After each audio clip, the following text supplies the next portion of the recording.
Hello friends, एक बार फिर आपका स्वागत है इस मोस्ट इम्पॉर्टेंट क्लास में आपके एग्जाम के लिए। हाँ, और इस सेशन में हम डिस्कस करेंगे a large number of frequently asked questions यानी एफएक्यूज। राइट, ये एफएक्यूज प्रीवियस एग्जामिनेशंस में पूछे गए क्वेश्चंस और कुछ नए क्वेश्चंस जिन्हें पूछे जाने की हाई प्रोबेबिलिटी है उन पर बेस्ड है। बिल्कुल, क्योंकि हम जानते हैं कि एग्जाम से पहले टाइम बहुत लिमिटेड होता है ना? हाँ, बहुत कम टाइम होता है। तो हम चाहते हैं कि आप सभी students should be able to revise the entire syllabus quickly. और वो भी बिना किसी कॉम्प्रोमाइज के लर्निंग क्वालिटी में। एग्जैक्टली। इसको पॉसिबल बनाने के लिए हमने फॉर्मेट थोड़ा चेंज किया है। Instead of providing questions, then options and then locating the correct option, जो एक टाइम कंज्यूमिंग प्रोसेस हो सकता है, हाँ, उसमें टाइम लग जाता है। हम आपको सिर्फ questions followed by the answers provide करेंगे। इससे रिवीजन फास्ट होगा। बिल्कुल। तो इस वीडियो से बेस्ट बेनिफिट लेने के लिए हर क्वेश्चन और आंसर को वेरी केयरफुली सुनिए टू अंडरस्टैंड द कंटेंट। और हाँ, आप वीडियो को पॉज या रिवाइंड कर सकते हैं जहां भी आपको दोबारा सुनने का मन करे। अगर पॉसिबल या रिक्वायर्ड हो तो आप इंपॉर्टेंट पॉइंट्स नोट डाउन भी कर सकते हैं, छोटे नोट्स। हाँ, क्विक नोट्स हेल्प करते हैं। तो चलिए अगले क्वेश्चंस पर चलते हैं इस फॉर्मेट में। Let's go. According to which database, the combined contribution of India and China to global GDP in the year 1000 AD was 50.5%. यानी ये किस डेटाबेस के अनुसार ईयर 1000 AD में इंडिया और चाइना मिलकर ग्लोबल जीडीपी का, आप सोचिए, आधे से ज्यादा 50.5% कंट्रीब्यूट करते थे। हाँ, तो इसका जवाब है Angus Maddison. It is around 4% and 17% at present. ये जानकारी एंगस मैडिसन डेटाबेस से आती है। मैडिसन का काम हिस्टोरिकल इकोनॉमिक स्टैटिस्टिक्स के लिए एक तरह से बेंचमार्क माना जाता है। सोचिए, 1000 साल पहले ये दो इकोनॉमीज दुनिया की आधी वेल्थ जनरेट कर रही थी। ऑफकोर्स आज सिचुएशन काफी डिफरेंट है। करंट एस्टिमेट्स के हिसाब से देखें तो ये कंबाइंड कंट्रीब्यूशन लगभग 21% के आसपास है, जिसमें चाइना करीब 17% और इंडिया 4% के आसपास। अच्छा, हिस्टोरिकल पर्सपेक्टिव तो वाकई चौंकाने वाला है। ठीक है, अब अगला सवाल देखते हैं। How does the World Bank classify economies and what are its 4 categories? World Bank दुनिया की इकोनॉमीज को किस बेसिस पर क्लासिफाई करता है और वो 4 कैटेगरीज कौन सी हैं? हाँ, तो देखिए, the World Bank classifies economies based on per capita income and the 4 categories are low income gross national income GNI per capita up to $1145, lower middle income up to $4515 USD, upper middle income up to $14,005 USD, and higher income above $14,005 USD. हाँ, तो World Bank का primary criteria है gross national income GNI per capita. Basically ये देखा जाता है कि एक एवरेज पर्सन एक साल में कितना अर्न करता है US डॉलर्स में। इसके बेसिस पर 4 मेन ग्रुप्स बनते हैं। लो इनकम, जहां GNI पर कैपिटा 1145 US या उससे कम है। फिर लोअर मिडिल इनकम 1145 से 4515 तक, अपर मिडिल इनकम वो 4515 से 14005 तक, और फिर हाई इनकम 14005 से ज्यादा। ये क्लासिफिकेशन कंट्रीज के इकोनॉमिक डेवलपमेंट स्टेज को समझने में हेल्प करता है। ओके, तो GNI पर कैपिटा में मेट्रिक है। अच्छा, इसी से जुड़ा ही अगला सवाल मेरे ख्याल से। जी, चलिए अगला देखते हैं। In which category does the Indian economy fall according to the World Bank, and what is the per capita income range for this classification? यानी वर्ल्ड बैंक की क्लासिफिकेशन के हिसाब से इंडियन इकोनॉमी कौन सी कैटेगरी में फिट होती है और उस कैटेगरी की इनकम रेंज क्या है? जी, इसका जवाब है the Indian economy falls under the lower middle income category. This classification includes countries with GNI per capita above $1,145 up to $4,515. तो currently India lower middle income category में आता है। जैसा हमने अभी देखा, इस कैटेगरी में वो कंट्रीज शामिल हैं जिनका GNI पर कैपिटा $1,145 USD से ज्यादा है, लेकिन $4,515 USD तक है। ये इंडिया की करंट इकोनॉमिक रियलिटी को रिफ्लेक्ट करता है। प्रोग्रेस तो हुई है, पर हाई इनकम स्टेटस तक पहुंचने के लिए अभी काफी लंबा रास्ता तय करना है। Right, lower middle income category. हाँ, ये जानना जरूरी है कि हम ग्लोबली कहाँ स्टैंड करते हैं। अच्छा, अब जरा हिस्ट्री की तरफ फिर से मुड़ते हैं। तो अब अगला सवाल डिस्कस करते हैं। Who published the first estimate of national income in India, in which book and for which year? India में नेशनल इनकम का पहला एस्टिमेट किसने, किस किताब में और किस साल के लिए पब्लिश किया था? ये काफी फाउंडेशनल सवाल लगता है। हाँ जी, देखते हैं इसका जवाब। Dadabhai Naoroji in his book poverty and unBritish rule in India for the year 1867-88। इसका क्रेडिट जाता है दादाभाई नौरोजी को, जिन्हें grand old man of India भी कहते हैं। उन्होंने अपनी landmark book poverty and unBritish rule in India में ईयर 1867-68 के लिए इंडिया की नेशनल इनकम का पहला सिस्टमैटिक एस्टिमेट पेश किया था। और ये सिर्फ एक एकेडमिक एक्सरसाइज नहीं थी, ये असल में कॉलोनियल रूल के इकोनॉमिक इम्पैक्ट को हाईलाइट करने और उनकी जो ड्रेन ऑफ वेल्थ थियोरी थी उसे सपोर्ट करने का एक पावरफुल टूल था। दादाभाई नौरोजी, हाँ, उनकी ड्रेन थियोरी तो काफी इन्फ्लुएंशियल रही है। बिल्कुल। चलिए इकोनॉमिक हिस्ट्री में थोड़ा और आगे बढ़ते हैं। Let us go to next question. Who coined the term Hindu rate of growth to describe the slow growth of the Indian economy and when? Indian economy की धीमी ग्रोथ को दर्शाने के लिए हिंदू रेट ऑफ ग्रोथ, ये थोड़ा कंट्रोवर्शियल टर्म है, ये किसने और कब कॉइन किया था? This is the answer. Professor Raj Krishna coined the term Hindu rate of growth in 1978. जी, ये टर्म प्रोफेसर राज कृष्णा ने 1978 में कॉइन किया था। वो एक जाने माने इकोनॉमिस्ट थे और उन्होंने ये फ्रेज इंडिया की पोस्ट इंडिपेंडेंस इकोनॉमिक परफॉर्मेंस पर कमेंट करने के लिए यूज किया था, स्पेसिफिकली जो स्लो ग्रोथ उस समय देखने को मिल रही थी। प्रोफेसर राज कृष्णा 1978। Okay. तो अब ये समझना जरूरी है कि इस टर्म का एक्चुअल मतलब क्या था उस कॉन्टेक्स्ट में। Yeah. Now we can discuss next question. What does the term Hindu rate of growth refer to in the context of the Indian economy? मतलब इंडियन इकोनॉमी के संदर्भ में हिंदू रेट ऑफ ग्रोथ से क्या मतलब था? Let us see the answer.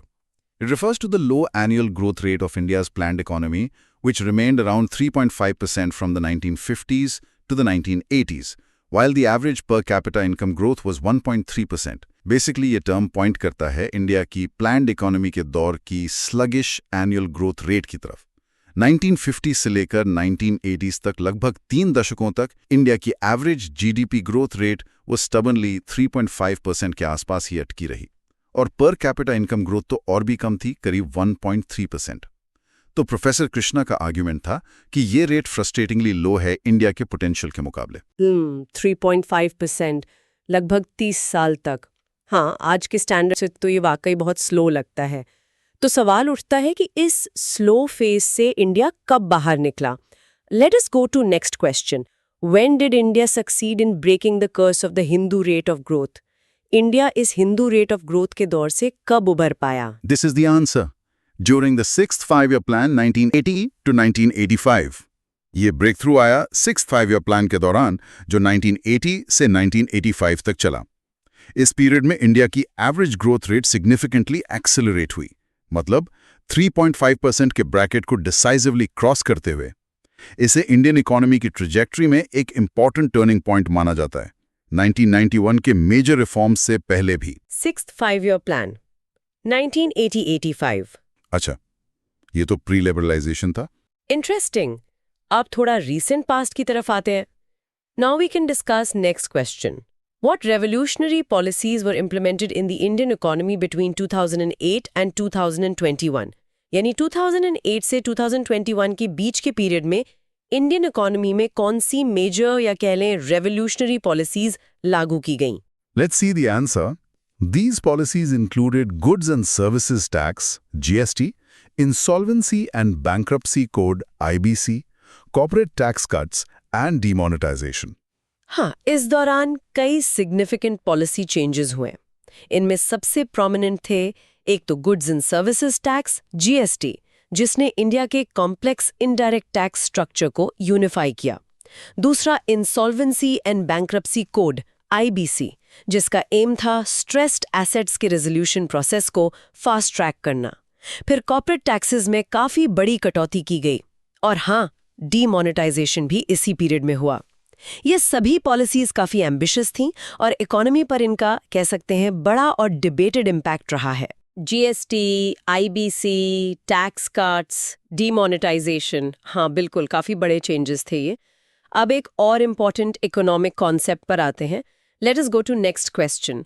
What is structural transformation in the context of the Indian economy and how does it affect the contribution of different sectors to GDP? Indian economy के context में structural transformation का क्या मतलब है और ये GDP में different sectors जैसे agriculture, industry, services के contribution को कैसे affect करता है? This is the answer. Structural transformation refers to fundamental changes over time in key components of the Indian economy. It involves a decline in the contribution of the primary sector to GDP, while the secondary and tertiary sectors show increased contribution. Structural transformation basically describe करता है long-term shift को, मतलब economy के different sectors की relative importance में जो बदलाव आता है जैसे जैसे इकोनॉमी डेवलप होती है.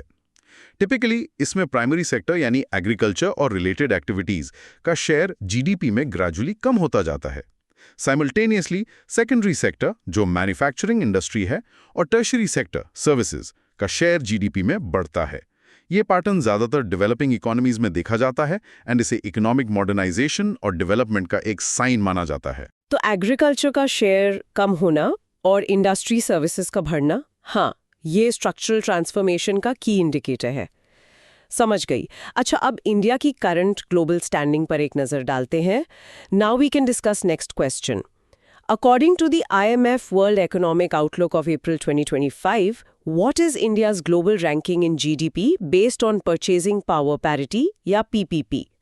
IMF के अप्रैल 2025 वर्ल्ड इकोनॉमिक आउटलुक के अनुसार परचेजिंग पावर पैरिटी या PPP के टर्म्स में इंडिया की ग्लोबल जीडीपी रैंकिंग क्या है?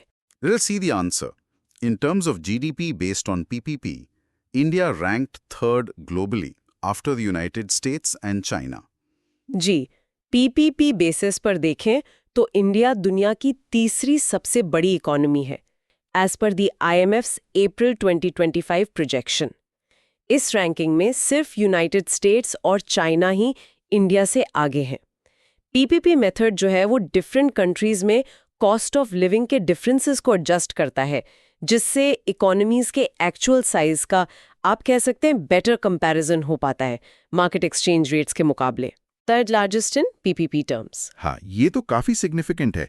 हमने पहले हिंदू रेट ऑफ ग्रोथ की बात की थी और फिर सिक्स्थ प्लान में एक्सेलरेशन की, लेकिन जो मेजर शिफ्ट आया वो 1991 के बाद था. Let us go to next question. What policies, called LPG in short, were adopted after the 1991 economic crisis that led to positive economic outcomes and high growth rates in India? 1991 के economic crisis के बाद वो कौन सी key policies थीं जिन्हें short में LPG कहते हैं, जिन्होंने इंडिया में positive economic results और high growth rates लाने में मदद की? This is the answer. After the 1991 economic crisis, the implementation of reforms and adoption of LPG, liberalization, privatization, globalization policies led to positive economic outcomes and high GDP growth rates. हाँ, 1991 का crisis एक watershed moment था, बिल्कुल. उसके response में India ने comprehensive economic reforms launch किए, जिन्हें कॉमनली LPG पॉलिसीज के नाम से जाना जाता है. L stands for liberalization, यानी इकोनॉमिक एक्टिविटी पर गवर्नमेंट कंट्रोल्स कम करना, लाइसेंसेस हटाना वगैरह. P for privatization, यानी स्टेट ओन्ड एंटरप्राइजेज में गवर्नमेंट ओनरशिप कम करना या खत्म करना. और G for ग्लोबलाइजेशन, मतलब इंडियन इकोनॉमी को वर्ल्ड इकोनॉमी के साथ इंटीग्रेट करना, ट्रेड और इन्वेस्टमेंट बैरियर्स कम करना. इन रिफॉर्म्स ने इंडियन इकोनॉमी को अनलॉक किया एंड इन्हें वाइडली क्रेडिट दिया जाता है हायर ग्रोथ के दौर की शुरुआत करने का. था. अच्छा, बैंकिंग सेक्टर से जुड़े कुछ स्पेसिफिक्स पर आते हैं, स्पेशली प्रायोरिटी सेक्टर लेंडिंग पर.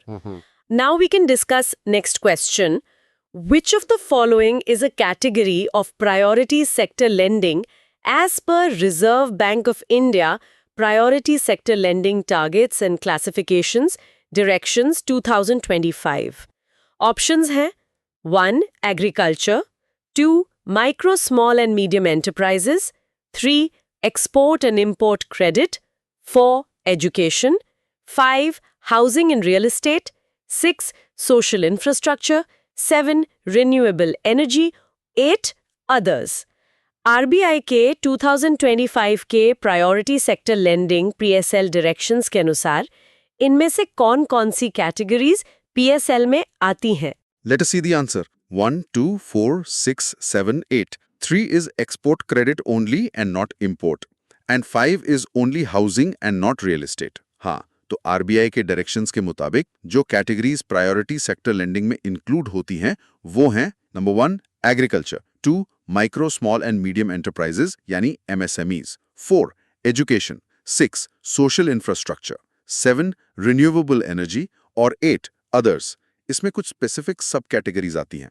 यहाँ 2 इंपॉर्टेंट क्लैरिफिकेशंस हैं ध्यान देने वाली। ऑप्शन 3 में सिर्फ एक्सपोर्ट क्रेडिट आता है, इंपोर्ट क्रेडिट पीएसएल का पार्ट नहीं है। और ऑप्शन 5 में सिर्फ हाउसिंग लोन्स आते हैं, वो भी सर्टेन लिमिट्स के साथ। General real estate lending PSL में नहीं आता। तो करेक्ट ऑप्शंस हुए 1, 2, 4, 6, 7 एंड 8।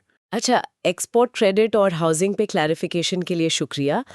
ये डिटेल्स इंपॉर्टेंट है बिल्कुल। अब पीएसएल टारगेट्स पर आते हैं। Let us go to next question. Reserve Bank of India Priority Sector Lending Targets and Classification Directions 2025 specify a target of what % of ANBC or COBSE, whichever is higher, in case of agriculture advances by domestic commercial banks, excluding RRBs and SFBs, and foreign banks with 20 branches and above. RBI Directions 2025 के अनुसार domestic commercial banks, regional rural banks और small finance banks को छोड़कर और 20 या उससे ज़्यादा branches वाले फॉरेन बैंक्स को एग्रीकल्चर सेक्टर को कितना लेंडिंग करना होता है? टारगेट क्या है परसेंटेज टर्म्स में, एएनबीसी या सीओबीएसई का? This is the answer. 18% of ANBC और COBSE, whichever is higher. जी, एग्रीकल्चर एडवांसेस के लिए टारगेट है 18%। ये 18% कैलकुलेट होता है ANBC, adjusted net bank credit, या COBSE, credit equivalent of balance sheet exposure का। इनमें से जो भी फिगर हायर हो, ये टारगेट इंश्योर करता है कि बैंकिंग सिस्टम से एग्रीकल्चर सेक्टर को एडिक्वेट क्रेडिट फ्लो मिलता रहे, जो हमारी इकोनॉमी के लिए बहुत क्रूशल है। 18% फॉर एग्रीकल्चर, ओके। इसी तरह वीकर सेक्शंस के लिए भी एक टारगेट है ना। Now we can discuss next question. In terms of Reserve Bank of India Priority Sector Lending Targets and Classifications, Directions 2025, a target of what % of what is to be achieved for advances to weaker sections by domestic commercial banks, excluding RRBs, and foreign banks with 20 branches and above. Weaker sections को loans देने के लिए domestic commercial banks, RRBs छोड़कर और 20+ branches वाले foreign banks के लिए क्या टारगेट सेट किया गया है? कितना % किसका? Let us see the answer. 12% of ANBC or COEBS, whichever is higher. हाँ। Weaker sections के advances के लिए target 12% रखा गया है। Again, ये 12% calculate होता है ANBC या COEBS, whichever is higher. इसमें scheduled castes, scheduled tribes, small and marginal farmers, artisans वगैरह को दिए गए loans शामिल होते हैं। ये फाइनेंशियल इंक्लूजन प्रमोट करने का एक की मैकेनिज्म है। 12% वीकर सेक्शंस के लिए बिल्कुल मेक सेंस। अच्छा, अब उन फॉरेन बैंक्स का क्या जिनकी ब्रांचेस कम है?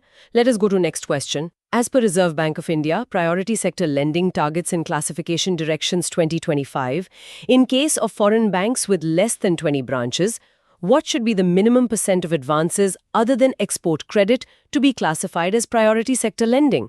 जिन फॉरेन बैंक्स की 20 से कम ब्रांचेस हैं, उनके लिए एक्सपोर्ट क्रेडिट को छोड़कर बाकी एडवांसेस का मिनिमम कितना % पीएसएल के तौर पर क्लासिफाई होना चाहिए? This is the answer. 8% of ANBC, COBSE, whichever is higher. देखिए, जिन फॉरेन बैंक्स की 20 से कम ब्रांचेस हैं, उनके लिए ओवरऑल प्रायोरिटी सेक्टर टारगेट तो 40% ऑफ ANBC और COBSE रहता है, जिसमें एक्सपोर्ट क्रेडिट भी शामिल होता है। लेकिन अगर हम सिर्फ एक्सपोर्ट क्रेडिट को हटा दें, तो बाकी प्रायोरिटी सेक्टर्स को मिलाकर मिनिमम 8% ऑफ ANBC या COBSE, जो भी ज़्यादा हो, का टारगेट उन्हें अचीव करना होता है। बेसिकली उनकी जो कंट्रीब्यूशन रिक्वायरमेंट है डोमेस्टिक प्रायोरिटी सेक्टर्स में एक्सपोर्ट को छोड़कर, वो इस मिनिमम 8% लेवल पर सेट की गई है, उनके स्मॉलर फुटप्रिंट को ध्यान में रखते हुए। राइट, तो स्मॉलर फॉरेन बैंक्स के लिए अलग स्ट्रक्चर है, ठीक है। फाइनली एक सवाल MSME डेफिनेशन पर। Now we can discuss next question. With effect from 01/4/2025, as part of definition of micro enterprise under MSME Development Act 2006, what is the maximum amount of investment in plant and machinery? 1 अप्रैल 2025 से MSME development act 2006 के तहत एक micro enterprise की definition के लिए plant and machinery में maximum investment कितना हो सकता है? Let us see the answer.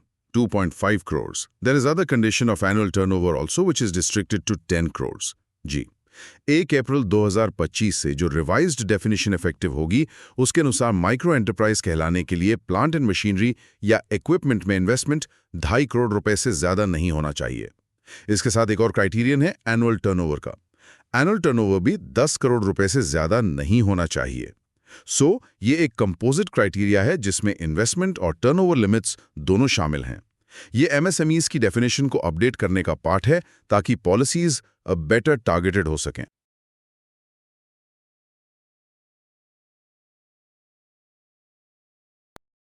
Friends, एक छोटी सी बात शेयर करना चाहेंगे।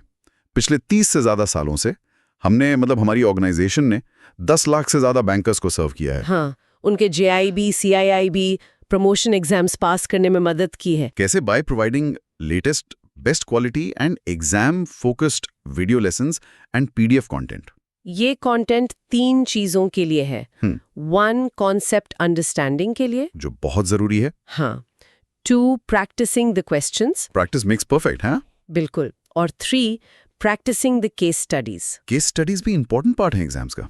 और ये सभी वीडियो लेसन्स, प्रैक्टिस क्वेश्चंस और केस स्टडीज बहुत ही लो प्राइस पर अवेलेबल है। और क्वालिटी में कोई कॉम्प्रोमाइज नहीं है। बिल्कुल नहीं। अगर आप भी इस कंटेंट का बेनिफिट लेना चाहते हैं तो प्लीज लॉग इन करें हमारी वेबसाइट nstourschoolofbanking.com के कोर्सेज पेज पर। वेबसाइट का नाम याद रखें, nstourschoolofbanking.com। Okay. With effect from 1/4/2025, as part of definition of small enterprise under MSME Development Act 2006, what is the maximum annual turnover? अर्थात 1/4/2025 से effectively MSME Development Act 2006 के under small enterprise की definition के part के तौर पर maximum annual turnover कितना है? ये नई लिमिट क्या है? This is the answer, 100 crore rupees, अर्थात 100 करोड़ रुपए। हाँ, तो ये रिवाइज्ड लिमिट जो है ये गवर्नमेंट को हेल्प करती है, मतलब बेटर टारगेट करने में स्मॉल एंटरप्राइजेस को स्पेसिफिक सपोर्ट स्कीम्स के लिए। जी, ताकि सही बिजनेसेस को फायदा मिले। बिल्कुल। Let us go to next question. Which website was launched by SIDB to improve accessibility of credit and hand holding services to MSMEs? अर्थात SIDB द्वारा कौन सी वेबसाइट लॉन्च की गई थी MSMEs के लिए क्रेडिट और हैंड होल्डिंग सर्विसेज की एक्सेसिबिलिटी इंप्रूव करने के लिए? Late us see the answer. उद्यमी मित्र पोर्टल, अर्थात उद्यमी मित्र portal.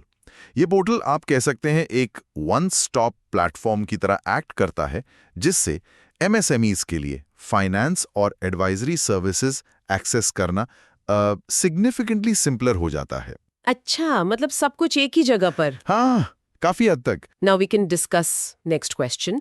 Which scheme of the government was promoted to create new jobs and reduce unemployment, promotes entrepreneurship culture, facilitates innovative business solutions, etc.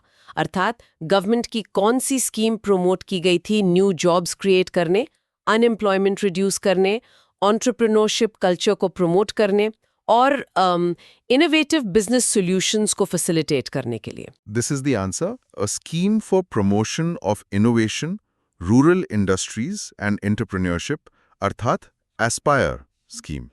जी, ये scheme particularly important है rural economy को diversify करने और traditional industries से हटकर नई opportunities create करने के लिए। हाँ, इनोवेशन और रूरल फोकस ये की है। सही। Let us go to next question.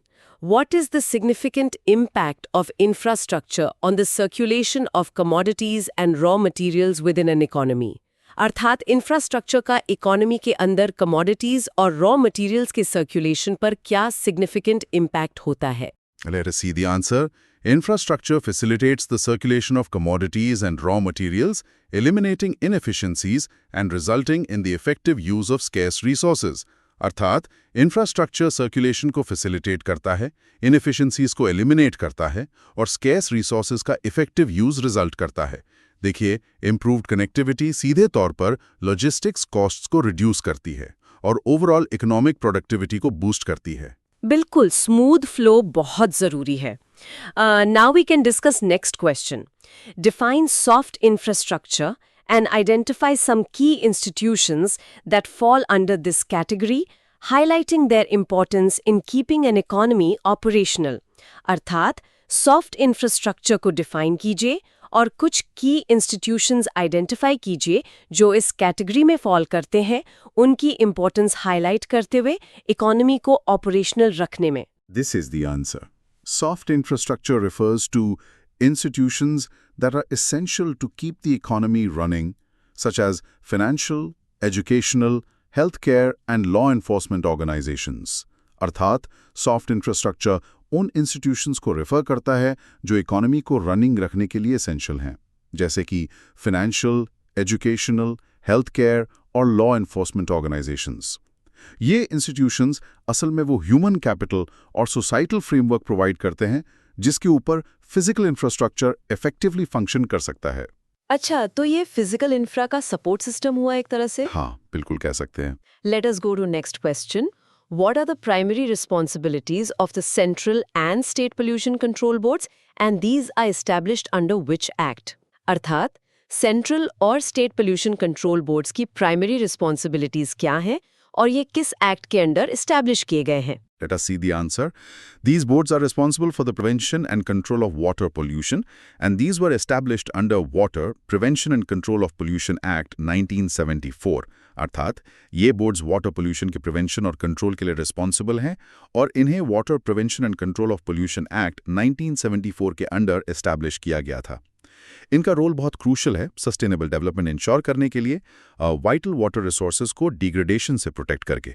जी, 1974 का एक्ट ये इंपॉर्टेंट है। Now we can discuss next question. What is PM Gati Shakti, when was it launched and what is its core concept for improving infrastructure connectivity projects by integrating various ministries? अर्थात PM Gati Shakti क्या है, इसे कब launch किया गया था और इसका कोर कॉन्सेप्ट क्या है इंफ्रास्ट्रक्चर कनेक्टिविटी प्रोजेक्ट्स को इंप्रूव करने के लिए वेरियस मिनिस्ट्रीज को इंटीग्रेट करके? This is the answer. PM Gati Shakti is a national master plan for multimodal connectivity, launched as a digital platform to bring 16 ministries together for integrated planning and coordinated implementation of infrastructure connectivity projects. अर्थात PM Gati Shakti multimodal connectivity के लिए एक national master plan है जिसे एक digital platform के रूप में लॉन्च किया गया है ताकि 16 मिनिस्ट्रीज को इंटीग्रेटेड प्लानिंग और इंफ्रास्ट्रक्चर कनेक्टिविटी प्रोजेक्ट्स के कोऑर्डिनेटेड इंप्लीमेंटेशन के लिए एक साथ लाया जा सके। 16 मिनिस्ट्रीज? हाँ, इसका फंडामेंटल एम है साइलोज में, मतलब अलग-अलग काम करने की प्रैक्टिस को ब्रेक करना और इंफ्रास्ट्रक्चर डेवलपमेंट में सिनर्जी अचीव करना। कोऑर्डिनेशन पर फोकस है। समझ गया, integrated approach. Let us go to next question. What is identified as a significant challenge and major impediment in case of infrastructure projects? अर्थात इंफ्रास्ट्रक्चर प्रोजेक्ट्स के case में क्या चीज एक सिग्निफिकेंट चैलेंज और मेजर इम्पेडिमेंट के रूप में आइडेंटिफाई की जाती है? सबसे बड़ी रुकावट क्या है? Let us see the answer. Infrastructure projects are highly capital intensive, and funding is considered as a major impediment in achieving the infrastructure goals. अर्थात infrastructure projects highly capital intensive होते हैं और फंडिंग को इंफ्रास्ट्रक्चर गोल्स अचीव करने में एक major impediment consider किया जाता है। ये जो large scale long term investment चाहिए होता है ना, उसे मोबिलाइज करना अक्सर एक बड़ी हर्डल रहती है एम्बिशियस प्रोजेक्ट्स के लिए। हाँ, पैसा हमेशा एक चैलेंज रहता है इतने बड़े प्रोजेक्ट्स में। बिल्कुल। Now we can discuss next question. Which concept highlights the value of natural environment and emphasises the natural ecosystem and what is included in it? अर्थात कौन सा कॉन्सेप्ट नेचुरल एनवायरनमेंट की वैल्यू को हाईलाइट करता है और नेचुरल इकोसिस्टम को emphasise करता है और इसमें क्या इंक्लूड होता है? This is the answer. It is green infrastructure which includes green belts, wildlife sanctuaries and tiger reserves. अर्थात ये ग्रीन इंफ्रास्ट्रक्चर है जिसमें ग्रीन बेल्ट्स, वाइल्डलाइफ सैंक्चुरीज और टाइगर रिजर्व्स इंक्लूड होते हैं। ये अप्रोच रिकग्नाइज करती है कि भाई नेचुरल सिस्टम्स भी वैल्यूएबल इंफ्रास्ट्रक्चर एसेट्स हैं जो एसेंशियल इकोलॉजिकल सर्विसेज प्रोवाइड करते हैं। अच्छा, तो ये सिर्फ कंक्रीट और स्टील नहीं बल्कि नेचर भी इंफ्रा का हिस्सा है। हाँ बिल्कुल, green infra. Let us go to next question.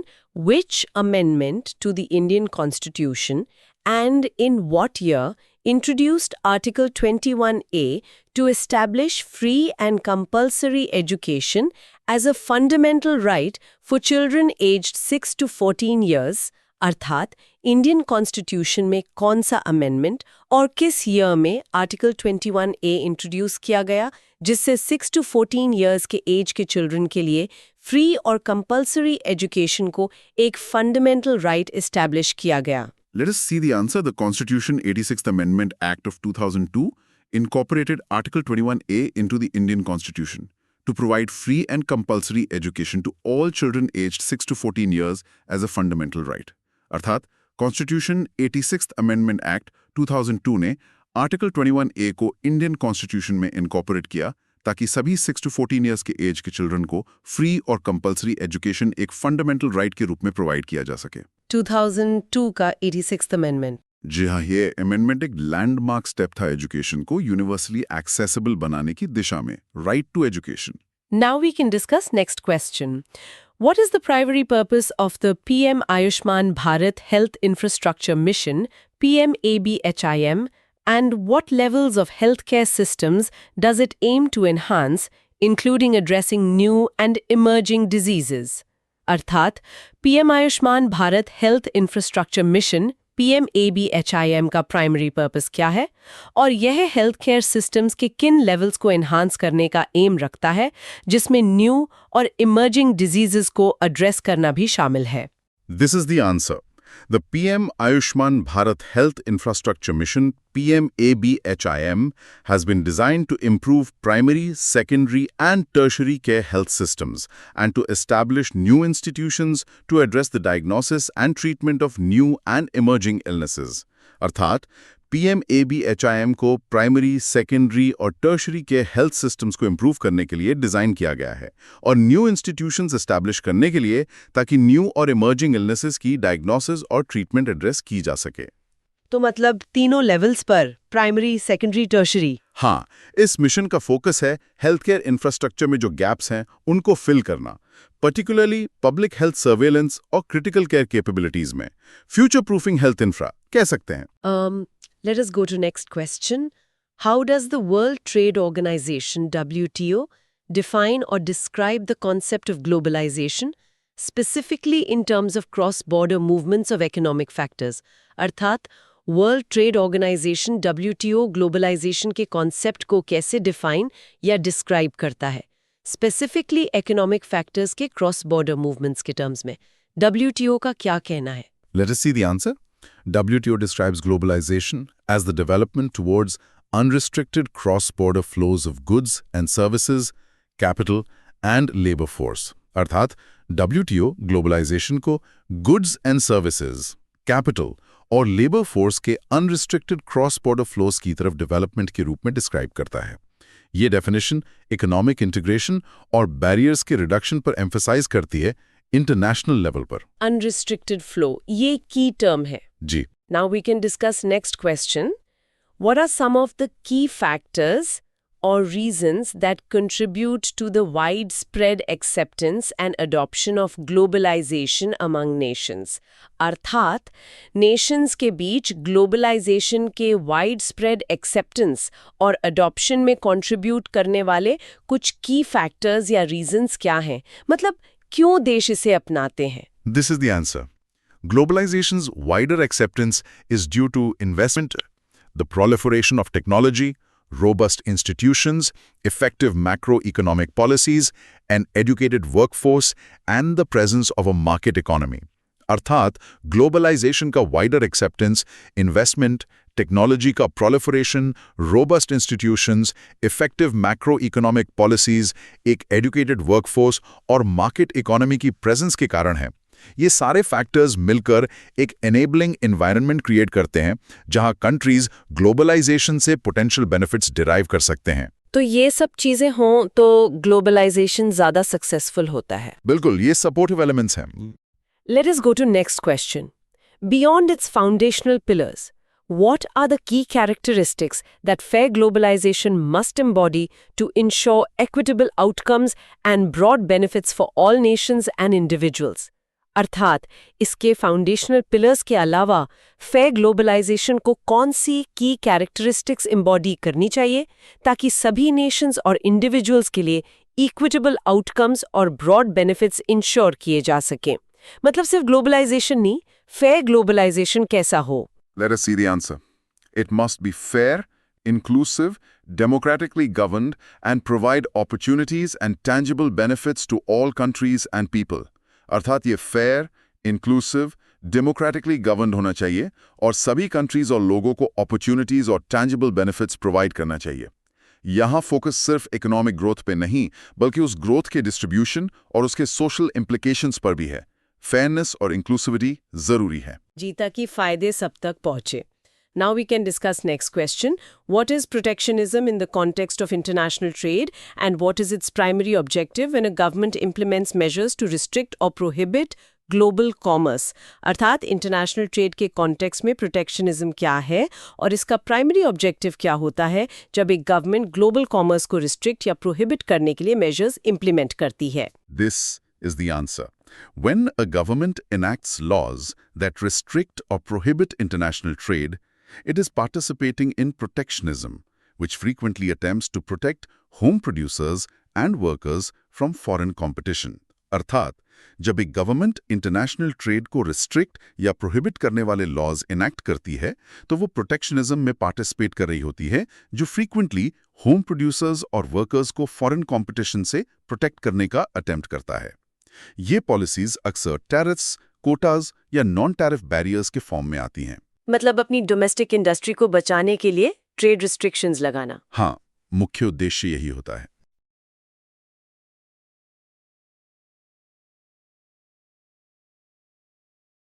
Friends, एक और क्विक अपडेट। हमने इस पेपर के ऑलमोस्ट सभी एस्पेक्ट्स कवर करने के लिए लगभग 1400 FAQs प्रिपेयर किए हैं। 1400 FAQs? वाओ! हाँ, और ये इतने कंसाइज हैं कि शॉर्ट पीरियड ऑफ 22 आवर्स में रिवाइज किए जा सकते हैं। 22 घंटे में पूरा रिवीजन? ये तो काफी एफिशिएंट है। बिल्कुल। और जो क्वेश्चंस हम इस वीडियो में डिस्कस कर रहे हैं वो भी नहीं 1400 FAQ से लिए गए हैं। अच्छा, तो ये एक तरह से सैंपल है उन FAQs का। बिल्कुल करेक्ट। अगर आपने अच्छी प्रिपरेशन की है तो ये FAQs आपको सिलेबस 22 घंटे में रिवाइज करने में हेल्प करेंगे, एक क्विक रैपअप जैसा। और अगर प्रिपरेशन उतनी अच्छी नहीं है, नॉट अप टू मार्क, तो भी इन FAQs के थ्रू रिवीजन आपका स्कोर इंप्रूव करेगा। कॉन्सेप्ट्स क्लियर होंगे, इंपॉर्टेंट पॉइंट्स कवर होंगे। और अगर किसी ने प्रिपरेशन लेट स्टार्ट की है, इवन देन तब भी इनके थ्रू मार्क्स में इंप्रूवमेंट लाने की पॉसिबिलिटीज हैं, कुछ ना से कुछ बेहतर। सही बात है। और ये FAQs बहुत ही नॉमिनल प्राइस पर अवेलेबल हैं। तो अगर आप इन FAQs का बेनिफिट लेना चाहते हैं, लॉग इन करें हमारी वेबसाइट nsthoreschoolofbanking.com के कोर्सेज पेज पर। हाँ, वेबसाइट वही है, nsthoreschoolofbanking.com। Okay. What does the term economic reform typically mean and what is its primary aim regarding the role of government and the removal of market distortions? तो ये जो term है economic reform, इसका typically मतलब क्या होता है और इसका प्राइमरी एम क्या है गवर्नमेंट के रोल और मार्केट डिस्टॉर्शंस को रिमूव करने के रिगार्ड में? This is the answer. Economic reform refers to deregulation or shrinking the size of government to remove distortions caused by regulations or the presence of government. अच्छा, तो economic reform का मतलब है deregulation यानी regulations कम करना, Okay, या फिर government का साइज श्रिंक करना, मतलब छोटा करना, ठीक है। ताकि जो डिस्टॉर्शंस है मार्केट में, हाँ, जो रेगुलेशंस या गवर्नमेंट की प्रेजेंस की वजह से आते हैं, उन्हें हटाया जा सके। राइट। एसेंशियली इसका फोकस गवर्नमेंट इंटरवेंशन कम करने पर होता है। हाँ। मार्केट फोर्सेस को ज्यादा स्कोप मिलता है। Right. Now we can discuss next question. What was one of the primary goals of the 1991 economic reform process concerning foreign investment? तो 1991 के इकोनॉमिक रिफॉर्म प्रोसेस का एक प्राइमरी गोल क्या था फॉरेन इन्वेस्टमेंट की concerning? Let us see the answer. Attracting significant foreign direct investment was a key goal to make long-term investment in infrastructure. हाँ, तो एक की गोल था सिग्निफिकेंट फॉरेन डायरेक्ट इन्वेस्टमेंट यानी एफडीआई अट्रैक्ट करना। अच्छा, FDI. यस, ताकि इंफ्रास्ट्रक्चर में लॉन्ग टर्म इन्वेस्टमेंट हो सके। इंफ्रास्ट्रक्चर डेवलपमेंट के लिए long term foreign capital attract करना उस टाइम बहुत इंपॉर्टेंट माना गया था। कैपिटल के साथ टेक्नोलॉजी भी आती है। Let us go to next question. How is privatization defined in the context of economic reforms, particularly concerning the roles of the private and public sectors? अच्छा, privatization इसे कैसे डिफाइन किया गया है इकोनॉमिक रिफॉर्म्स के कॉन्टेक्स्ट में, particularly private और public sectors के रोल्स को लेकर? This is the answer. Privatization refers to providing the private sector more opportunities to oversee various services while limiting the role of the public sector. तो privatisation का reference है private sector को ज्यादा opportunities provide करना, Okay? ताकि वो various services को oversee कर सके। और साथ ही साथ पब्लिक सेक्टर का रोल लिमिट करना, मतलब प्राइवेट सेक्टर की भूमिका बढ़ाना और पब्लिक सेक्टर को थोड़ा सीमित करना सर्विसेज डिलीवरी में। Now we can discuss next question. What has been the overarching aim of the banking sector reforms introduced in India? India में जो बैंकिंग सेक्टर रिफॉर्म्स इंट्रोड्यूस किए गए हैं, उनका ओवरआर्चिंग एम क्या रहा है? ओवरऑल मकसद? Let us see the answer. Banking sector reforms have aimed at making the Indian financial sector efficient, competitive and stable. Banking sector reforms का एम रहा है इंडियन फाइनेंशियल सेक्टर को एफिशिएंट बनाना, Efficient. Competitive बनाना और stable banana.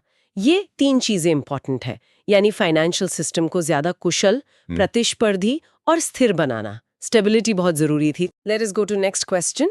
When did the Reserve Bank of India issue new guidelines on income recognition and capital adequacy following the recommendations of the Narasimham committee? RBI ने income recognition और capital adequacy पर नई guidelines कब issue की थी, Narasimham committee की recommendations के बाद? This is the answer. The RBI issued new guidelines on income recognition and capital adequacy in February 1992. RBI ने ये नई गाइडलाइंस इनकम रिकग्निशन और कैपिटल एडिक्वेसी पर फरवरी 1992 में इशू की थी। फरवरी 1992। ओके। हाँ, ये नरसिम्हम कमेटी की सिफारिशों के ठीक बाद फरवरी 1992 में हुआ था। इंपॉर्टेंट स्टेप था बैंकिंग हेल्थ के लिए। Now we can discuss next question.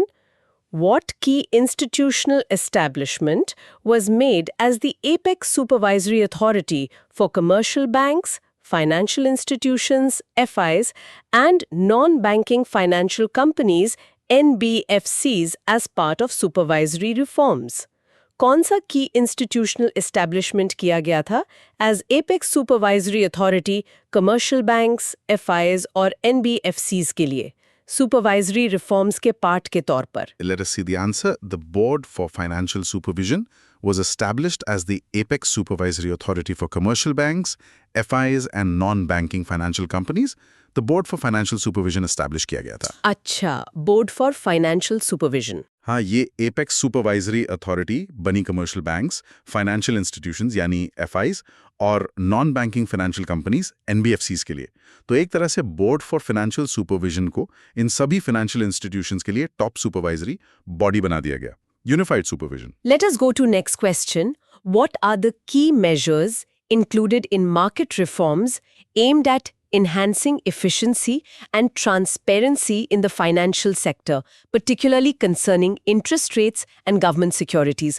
Market reforms में कौन से key measures included थे जिनका aim था efficiency और transparency enhance करना financial sector में, particularly interest rates और government securities के concerning? This is the answer. Market reforms include the removal of administered interest rate measures, reduction of CRR and SLR rates, discontinuation of ad hoc treasury bills, market-determined pricing for government securities, and the establishment of a pure interbank call money market. Market reforms में काफी measures थे। पहला, removal of administered interest rate measures, मतलब interest rates को market पर छोड़ना। Right. Administered rates हटाए गए। हाँ, फिर CRR और SLR rates का reduction, इससे बैंक्स के पास lending के लिए ज़्यादा पैसा आया। Okay. Discontinuation of ad hoc treasury bills, जिससे गवर्नमेंट की ऑटोमेटिक बोरोइंग RBI से बंद हुई। Market determined pricing for government security शुरू हुई अच्छा, और एक पूरे interbank called money market establish किया गया। तो बेसिकली इन सब में इंटरेस्ट रेट्स को फ्री करना, सीआरआर एसएलआर घटाना, गवर्नमेंट सिक्योरिटीज की मार्केट प्राइसिंग, ये सब इंपॉर्टेंट कदम थे। now we can discuss next question. What were the primary focuses of stock market reforms since 1992? 1992 से stock market reforms के primary focuses क्या थे? Let us see the answer. Reforms focused on regulatory effectiveness, enhancing competitive environments, eliminating information asymmetry, developing modern technological infrastructure, minimizing transaction costs, and limiting speculation. Reforms का focus था पहला तो regulatory effectiveness पर, Right? regulation, फिर competitive environments enhance करना, information asymmetry eliminate करना ताकि सबको बराबर information मिले, मॉडर्न टेक्नोलॉजिकल इंफ्रास्ट्रक्चर डेवलप करना जैसे online trading, Technology. Yes. Transaction costs minimise करना और स्पेक्यूलेशन को लिमिट करना। तो मेरा ध्यान रेगुलेशन सुधारने, कंपटीशन बढ़ाने, टेक्नोलॉजी लाने और हाँ, स्पेक्यूलेशन कम करने पर था, मार्केट को safe banana. Let us go to next question. What specific settlement system was introduced to ensure transparency in the trading of government securities? Government securities की trading में transparency ensure करने के लिए कौन सा specific settlement system introduce किया गया था? This is the answer. The Delivery versus Payment (DVP) settlement system was introduced to ensure transparency in the trading of government securities. इसके लिए Delivery versus Payment यानी DVP settlement system इंट्रोड्यूस किया गया था। DVP system. Yes, ये transparency ensure करता है government securities की ट्रेडिंग में। बेसिकली डीवीपी सिस्टम से सरकारी सिक्योरिटीज की ट्रेडिंग में ट्रांसपेरेंसी आई, मतलब डिलीवरी और पेमेंट एक साथ होते हैं, रिस्क कम हो जाता है। Now we can discuss next question. What key act was passed in 1999 that ushered in various reforms in the domestic insurance sector, and what important regulatory body was subsequently created to oversee this industry? 1999 में कौन सा की act पास हुआ था जिसने domestic insurance sector में reforms लाए, और उसके बाद कौन सी इंपॉर्टेंट रेगुलेटरी बॉडी क्रिएट की गई इस इंडस्ट्री को ओवरसी करने के लिए? Let us see the answer. The Insurance Regulation and Development Act was passed in 1999. The Insurance Regulatory and Development Agency, IRDA, was created to govern and oversee the insurance industry. वो था the insurance regulation and development act जो 1999 में पास हुआ, हाँ, और इसके बाद insurance regulatory and development agency यानी IRDA क्रिएट की गई इंश्योरेंस इंडस्ट्री को गवर्न और ओवरसी करने के लिए। तो 1999 में ये insurance regulation and development act आया और IRDA रेगुलेटरी बॉडी बनी, जिसे अब IRDAI कहते हैं। Let us go to next question. The policy that governs an economy's export-import activity is known as. What specific aspects of an economy does it primarily regulate? वो policy जो एक economy की export-import activity को govern करती है उसे क्या कहते हैं, और वो इकोनॉमी के कौन से स्पेसिफिक एस्पेक्ट्स को प्राइमरीली रेगुलेट करती है? This is the answer. Foreign trade policy. It regulates India's international trade. इसे कहते हैं foreign trade policy, Foreign trade policy, okay. और ये रेगुलेट करती है इंडिया के इंटरनेशनल ट्रेड को, मतलब एक्सपोर्ट्स और इंपोर्ट्स। हाँ, ये पॉलिसी देश के इंटरनेशनल ट्रेड यानी एक्सपोर्ट्स और इंपोर्ट्स को मैनेज करती है। ड्यूटीज, इंसेंटिव्स, ये सब इसका पार्ट है। Now we can discuss next question. What is the automatic route for foreign direct investment, FDI? FDI के लिए ये ऑटोमेटिक रूट क्या है? Let us see the answer. FDI is permitted through the automatic route without prior approval from the government or the RBI in all activities and sectors specified in the Government of India's Consolidated FDI Policy. RBI specifies the conditions under which FDI is permitted via this channel without requiring prior governmental approval. Automatic route वो है जिसमें FDI permitted है बिना government या RBI की prior approval के। बिना approval के। हाँ, लेकिन सिर्फ उन एक्टिविटीज या सेक्टर्स में जो गवर्नमेंट ऑफ इंडिया की कंसोलिडेटेड FDI पॉलिसी में स्पेसिफाइड है। अच्छा, स्पेसिफाइड सेक्टर्स में। यस, RBI कुछ कंडीशन स्पेसिफाई करता है जिसके अंडर इस रूट से एफडीआई आ सकता है बिना प्रायर गवर्नमेंटल अप्रूवल के। मतलब स्पेसिफाइड सेक्टर्स में बिना गवर्नमेंट या आरबीआई की प्रायर अप्रूवल के एफडीआई आ सकता है, प्रोसेस को स्मूथ करने के लिए। Let us go to next question. For government route foreign investment proposals, what specific financial threshold triggers the requirement for clearance from the Cabinet Committee on Economic Affairs before the investment can proceed? Government route foreign investment proposals के लिए वो कौन सा specific financial threshold है जो Cabinet Committee on Economic Affairs से clearance की requirement trigger करता है investment proceed होने से पहले? This is the answer. Proposals involving a total foreign equity infusion of more than 5,000 crore rupees require clearance from the Cabinet Committee on Economic Affairs. वो proposals जिनमें total foreign equity infusion 5,000 crore rupees से ज्यादा हो. 5,000 crore. Okay. उनको cabinet committee on economic affairs यानी CCEA से clearance चाहिए होती है। तो अगर इन्वेस्टमेंट अमाउंट बड़ा है 5,000 करोड़ से ज्यादा, तब CCEA की क्लियरेंस जरूरी है गवर्नमेंट रूट में। Now we can discuss next question. What is brownfield FDI? How does a multinational corporation carry out this form of investment? ये brownfield FDI क्या है? और एक multinational corporation इस form of investment को कैसे carry out करती है? Let us see the answer. Brownfield FDI is an investment in which a multinational corporation buys stock in an already established firm in the host country. Example is Daiichi Sankyo of Japan acquiring Ranbaxy, India. Brownfield FDI एक ऐसा investment है जिसमें एक multinational corporation यानी MNC हाँ जी, किसी already established firm में host country में stock खरीदती है।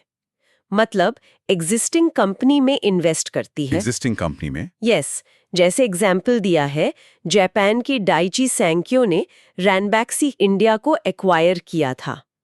तो इसमें MNC किसी पहले से मौजूद लोकल कंपनी में हिस्सा खरीदती है, नई कंपनी नहीं बनाती, जैसे डाइची सैंक्यो ने रैनबैक्सी को खरीदा था। Let us go to next question. Who are foreign institutional investors, FIIs? And where are they typically based in relation to their investment activities when they offer proposals in India? Foreign institutional investors FIIs कौन होते हैं और वो typically कहाँ based होते हैं अपनी investment activities के रिलेशन में जब वो इंडिया में प्रपोजल्स ऑफर करते हैं? This is the answer. हाँ, Foreign institutional investors are companies based outside India that offer investment proposals in India. Foreign institutional investors या FIIs ऐसी कंपनीज हैं जो इंडिया के बाहर बेस्ड हैं। अच्छा, outside India. हाँ, और वो इंडिया में इन्वेस्टमेंट प्रपोजल्स ऑफर करती हैं। ये भारत के बाहर बेस्ड कंपनीज होती हैं जो इंडिया में निवेश करती हैं, खास तौर पर स्टॉक मार्केट में पोर्टफोलियो इन्वेस्टमेंट के थ्रू।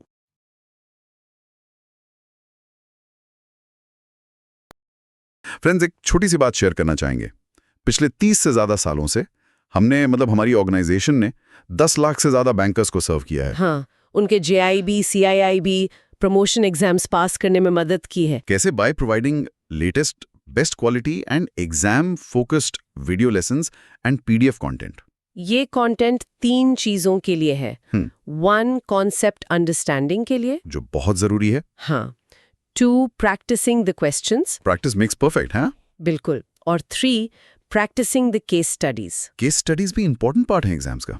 और ये सभी वीडियो लेसन्स, प्रैक्टिस क्वेश्चंस और केस स्टडीज बहुत ही लो प्राइस पर अवेलेबल है। और क्वालिटी में कोई कॉम्प्रोमाइज नहीं है। बिल्कुल नहीं।